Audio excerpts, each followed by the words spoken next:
আজকে জানেননি আমার লগে কত বড় একটা নাইনসাফি হয়েছে।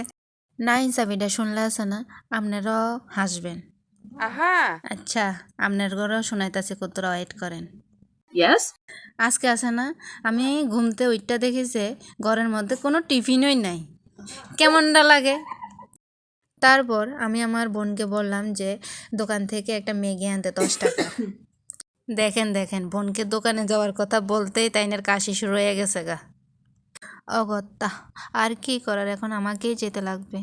এখন আর কি করব, টাকা নিয়ে এখন চলে গেলাম দোকানে। দোকানে গিয়ে দেখি ম্যাগি নেই। দেখছেন আমার সাথে এখন কেমনটা হয়ে গেল। এখন দোকানদারে আমারে কি কইছে জানেন নি, তারা দোকানের মধ্যে আছে না ওয়াই নুডলস ছাড়া আর কোনো ম্যাগিই রাখে না। এখন আর কি করার, ওই ম্যাগিটা নিয়ে এসে পড়লাম। এটা টেস্ট করার পর বুঝলাম যে না আনলেই ভালো হতো এটা।